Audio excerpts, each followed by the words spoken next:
40 years. So great for Andre to be coming back. So, good afternoon. Hope everybody had a good week. And just start out by recognizing a couple of our players. Great to see Matt Hankins and Riley Moss are going to be finalists in the Thorpe Award. And I know Zach Van Valkenburg involved with the Lott Award also. So happy for those guys, certainly, and wish them the best for a lot of reasons. So I know last week you got to meet with the 4 coordinators. Hopefully that was beneficial and helpful. And just share a couple thoughts, and then we'll get moving on to Wisconsin for obvious reasons. So, as I said last week, it was a tough loss, obviously, last time we were out. And we have a 24-hour rule, and it's really tough to put that into action, when you have a little delay there. So probably the best thing happened to us was getting back on the field Wednesday, having a chance to, start moving forward and actually, thinking about football again. So that was great. I think it was productive for us overall. I think our team needed some time physically to get regrouped a little bit and emotionally.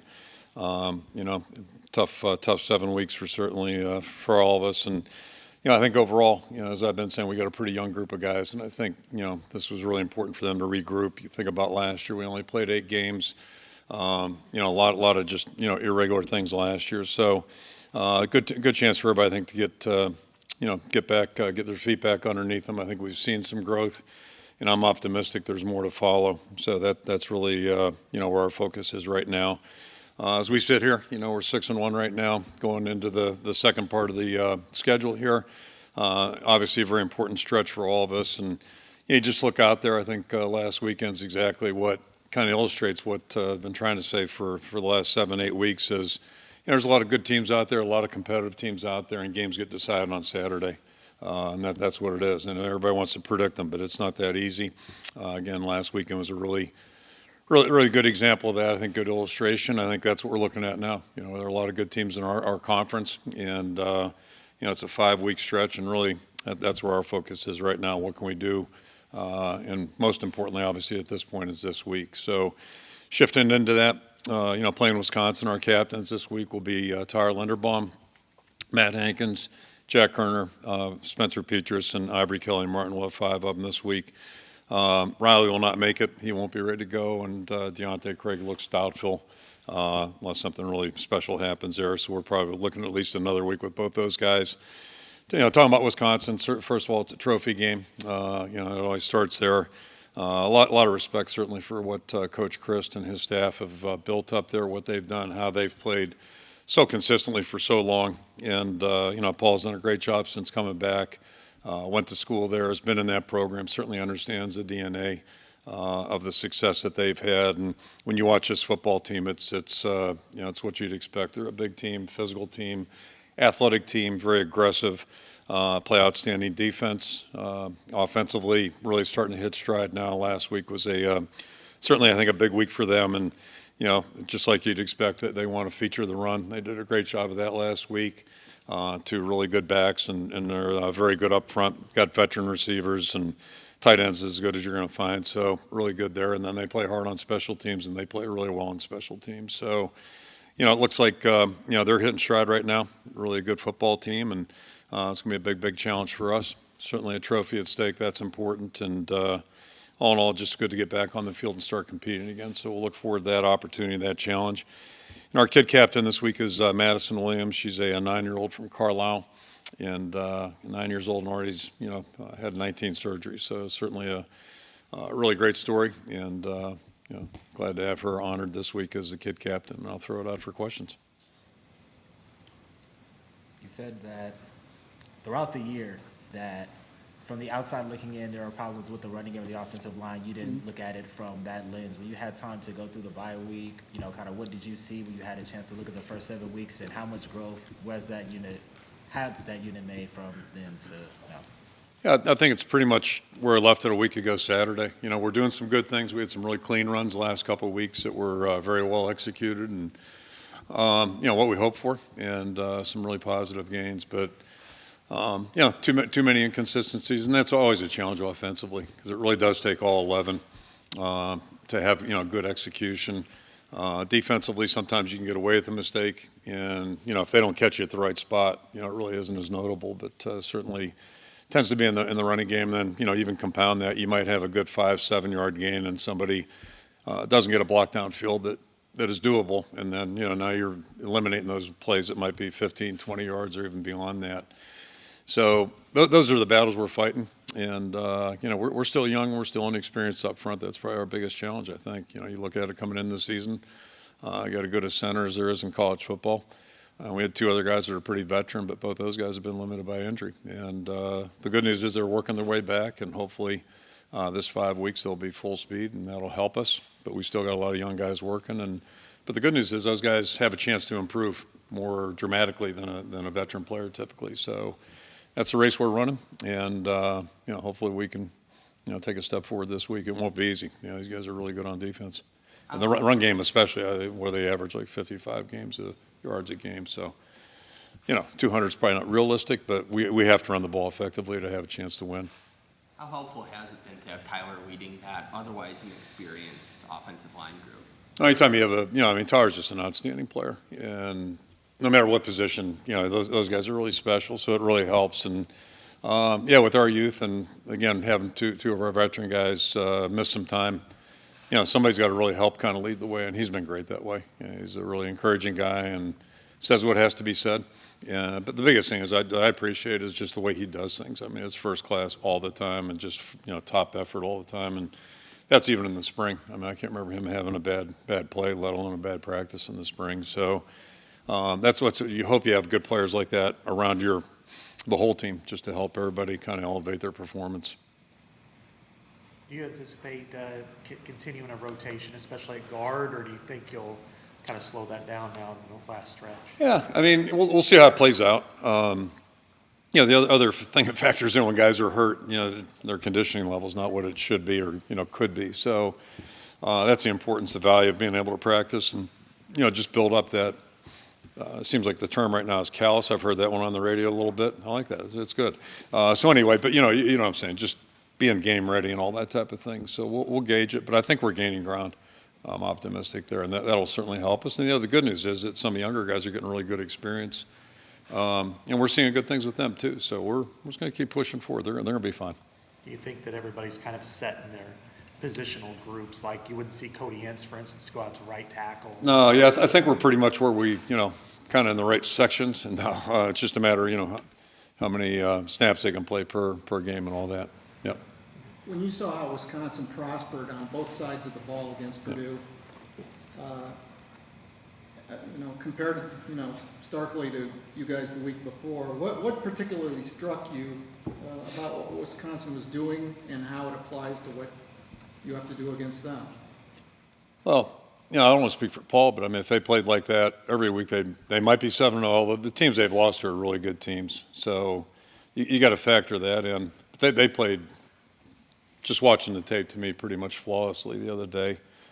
And I think you can say the same thing about Purdue 2 weeks ago. So again, that's just an illustration of football. It's not automatic. You don't get to carry things over one week to the other. Hopefully, you're building all the time, but that sometimes when you're building, you take steps backward too. So I think the key thing is don't overreact either way, and just try to do what you can to keep moving forward and seeing what you can do to improve as a team. And I think certainly Wisconsin, I don't want to speak for them, but I can't imagine that wasn't their best game this past Saturday. They looked really impressive in all three phases. And again, I'm not saying I know what they want to do, but I think I'd be happy to run the ball like they did. The both backs, just about 300 yards between the two of them. So their line played really well. Tight ends, the whole 9 yards. They really played a really good game, and the turnover battle was clearly in their favor. So, that's what you're shooting for, and I'm sure they're looking to do that each and every week out. And we'd love to do the same thing. So we all do things a little differently in our personalities, but the idea is to play great football and not turn the ball over. Play clean football, and Wisconsin's done a really good job of that really since the early '90s. I think Nate Stanley and Spencer combined for 39 and 15 record, if I'm doing the math right, as starters. So obviously not a knock against them at all, but they're not the most mobile guys in the world. Is there anything? Is that a philosophy, I guess, recruiting-wise for you guys at quarterback to kind of get those pocket passers, or is it just kind of what you can get, I guess? And I mean, we're yeah, and history lesson there. I mean, we'll take the best guys we can get in any position. That's kind of, so, be it Brad. I mean, Brad wasn't our first choice. It was a high school player. Chuck Long wasn't the first choice either. It was Doug Strang. I can quote that one, from New Jersey. Was going to Penn State. And the story is, I wasn't there, but the story is they went out and called Chuck after Strang said he's going to Penn State, and we ended up with Chuck Long, who really had no offers to speak of at that point. We played with Mark St. Clair, might have been 6 foot, at center. That's just kind of how we've recruited. I think the same thing with the quarterbacks. We're just trying to get guys that we think are really good players. I can't remember who the high school player was we liked better than Brad. But it wasn't Brad Banks. He wasn't the player of the year in the Big Ten. I know that, or the AP player of the year. So, you just, you take the best guys that you see out there in the quarterback situations, especially like that. And we're committed to building around the quarterback, I guess, is what I'm saying. So, Beathard, probably of all the guys last 20 years, or at least since Brad's probably the best athlete we've had. And that worked pretty well. But so did Stanley, and, Spencer's done pretty well too as a starter. So, that's just kind of, we don't necessarily get to pick the guys, in a mold, like the pro guys do. We're not quite in that ballpark. It's the other part of the running game is the running back position with Tyler leading the way. How would you assess how he's progressed through the year, especially in this game where it might lend itself to more running? Could you see or foresee him having, uptick of 25-ish carries like he had against Penn State? Yeah, we'll see. We'll see how the game plays out. But, no, he's doing good. And Ivory's doing great, too. And speaking of another guy, he's been injured a little bit, and he had a little soreness a couple of weeks ago. But he's bounced back and doing really well. And I feel like we have 2 guys there that really give us a good, veteran punch, if you will. Both those guys have played a lot of football and played good football. And then the next tier is you got Gavin and LeSean, who are, younger guys, but we're encouraged by them, too. They do some good things. So we'll just see how it plays out. go ahead. At the fullback position, how important is Pottebaum in terms of what you're trying to do with the running game? Well, it depends what personnel group we're in. We're trying to run out every personnel group that we have. But, Monty's a really good fullback. I mean, just maybe as good as we've had. So it certainly helps when he's out there. And, he's been a little nicked up, too, as you might imagine. Fullbacks tend to get that way. So, hopefully this rest will help everybody having a week off. And, the older guys not having contact, hopefully it'll be good for everybody. You didn't mention Lachey. Is he back in the mix? I'm sorry. Yeah, he is. Yeah, he practiced this week. He's been full speed. Okay, so that helps, expect him to be there. right? That helps. Definitely helps, yeah. What, as far as Didn't mean to overlook cornerback goes, it seemed like Hankins was bothered by a shoulder in that Yeah. game. Is he, without Moss and Nate, I don't know where Hankins' status is, but Yep, he's practicing too. So, he and Roberts are our 2 corners. feel, what is prognosis, I guess, with Riley then? Northwest. Well, it's week by week right now, or day by day, actually. But he's gaining ground, so we're optimistic, hopefully, next week. But there's no guarantees. But, Okay. it's improving, so. But Roberts and Hankins probably. Yep, it'll be this week, yep. Okay. Unless something, happens, hit a deer or something like that on the bus ride up. We did one year. I think it was coming home. Yeah. I wanted to ask. The bus won. It was lopsided. I think Brian said that once before. Your freshman wide receivers have seemed to have accelerated in their development. Yep. I mean, do you feel as comfortable with them now as you do with your veterans who are in that high rotation, or are they still trying? I'd say pretty close, yeah. They're both, they haven't hit the wall. Maybe it's coming, hopefully not. But they've been running around doing good things in practice, good things on the game field. So, we're encouraged by both those guys. They really have grown and done a lot of good things. And Brody Breck's back on the field now, so we're getting to see him play football too, which is good, coming off an injury. But, really, really happy with those guys. And we'll playing pretty much about 5 guys out there, so we'll keep rotating them. When you look at Arlen in particular, to play multiple receiver positions is not easy, Yeah. especially somebody at that age. How has he been able to do that, and what kind of confidence do you have in moving from Z or to the slot? Yeah, it's not the same as like a lineman being able to play multiple positions, but it is similar. Some guys just do it a little bit more easily than others, and other guys, let's just, especially younger guys, let's just keep them in this one spot, let them develop comfort level, and then we'll see if we can move them later. But we try to throw a lot at guys and just kind of gauge where they're at, and he doesn't seem to be affected by it. And maybe part of that was, he's a quarterback initially out of high school, who ended up playing, receiver, running back, all that stuff. So, maybe he's just used to it from what he did in high school. And you look at Keegan, he's seems to be mature beyond his years, very serious almost, but pretty physical. What are some of the talents that he has at the X, and how can that be used more frequently? Well, yeah, I think you just kind of hit on it. He's it's hard to make him smile. He will every now and then, but he's pretty serious about what he does, and has worked really hard at it. And again, but just hasn't been overwhelmed by what we've asked him to do. So it's good, because we came into that position. Obviously, one of the guys we thought would be able to, I'm not saying help this year, but Brody Breck we recruited for that spot. So at least it's given us some help where we maybe didn't expect it as much, and that's been good. And so we'll just keep pushing forward and see what he can do. Yep. I'm curious, you and the guys have talked about splitting the season into two. Yep.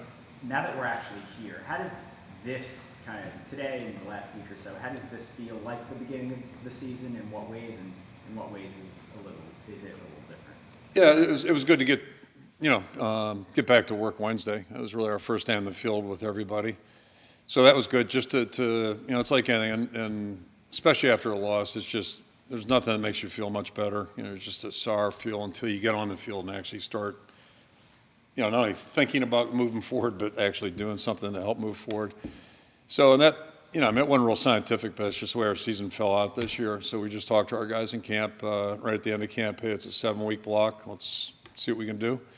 And, we do get credit. We do actually get credit. It's not like at the start of the year, well, we won 6 straight last year. There's no credit there and no carryover. But we actually do have something in the bank right now, so that's positive. But all that being said, really what matters is what we're going to do here moving forward. And I think our guys understand that. It was a good time to break that way mentally. And, now it's like running a 5-lap race as opposed to 7. 5 is a hell of a lot easier.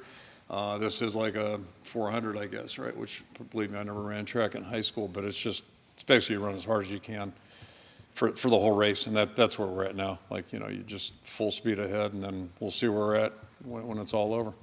Considering how familiar you are with the Wisconsin program, does that heighten or raise your awareness to maybe some surprises that they could throw at you this week compared to other teams that maybe you don't expect the same every year? Yeah, it's a little strange because, there's a lot of continuity within both programs. So, in some ways, date yourself a little bit, but think back when Pittsburgh and Baltimore were playing, back in the early 2000s. Like, they pretty much knew what each other are going to do. And in the NFL, you play teams twice a year. So that's really kind of a strange phenomenon, too. But you really get to know people really well that way. And, again, just a ton of respect for what they've done since the early 90s when Barry took over. So, I think, they got an idea what we're going to do. We got an idea. But still, there's that spy versus spy stuff, and you just never know what you're going to start out thinking of each other. But really, it's probably going to boil down to, playing clean football. And then if opportunities do present themselves, then you got to do something with them. And if you can cash in on enough of them, you got a chance to win. And if you don't, you're going to be the loser. And again, that ball security thing is just huge, really huge. And that was a big thing this past Saturday, on their ball game. But that's so true in football, especially when two teams are pretty competitive against each other. The number 2 running back for Wisconsin, this Raylon Allen, 17 years old. He's got 3 straight 100-yard games. Yep. Have you ever seen anything like this? Well, yeah, Tony Dorsett, who's my age, I think ran for 100-plus every week.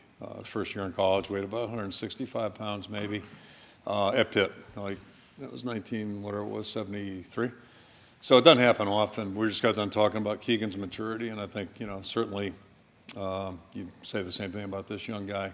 What's really interesting, if you look at their depth chart from last year, the running back position last year versus this year, and, you got 3 new names, and, obviously they did a really nice job of, no slight against the players that were there last year, but they've really done a good job of, addressing that position. And, that's one thing if you think about Wisconsin over the last, 25 plus years, usually starts at the running back position. They've got somebody that you know who they are, or you soon thereafter learn who they are. It seems like these two teams, the players over the years, since they play so frequently in similar styles, that there's almost an added excitement knowing that it's going to be a physical battle, that two teams that pride themselves on the same type of image. Do you get that sense too? Is that something you ever express to them, or do they just inherently know kind of the mettle of their foe going up? Our guys? Yeah. Yeah, they know. I mean, especially the guys that have played, they know. You know, there aren't. I can't imagine there's anybody bigger in the country, man for man. Certainly in the offensive line, and we're probably at the other end of the spectrum, quite frankly. You know, size-wise, if you look at sizes of offensive lines, we're probably in the bottom 10%. Because everybody's so big now, but their guys are big, strong, and they are physical, and they really try to block you. And it's been that way. This will be the 23rd year I've got to witness that firsthand. So you just kind of know going into it what it is. But I'd flip it over on defense too. Their interior guys are big. Their linebackers could play center for us. Probably they're bigger than Linderbaum, and you know, it's just that's how they're wired. That's how they're built, and it's worked really well for them. I'm not saying they're the New York Giants defense of 86, but there's some parallels. I mean, if you look at the size of the guys on those two units, they're just big people, and they're super veteran in the back end. So all those guys are, you know, like 3-year starters. So, you know, it's kind of hard to find the weakness in there.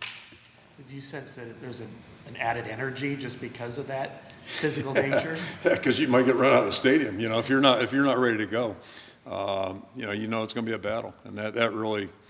Yeah, that's motivating, you know, because they're a tough football team. They always have been. I think Phil said Logan Jones is back. Is he like in the mix at all? He's back working. But yeah, he's missed so much time, and that's I don't want to berate, you know, just keep going over that. But especially with Lyman, I mean, he's a really good prospect, and we were so hopeful he would be in the mix. But when he had surgery, it's, you know, it's just you miss so much time. Those 15 days of spring practice are really important.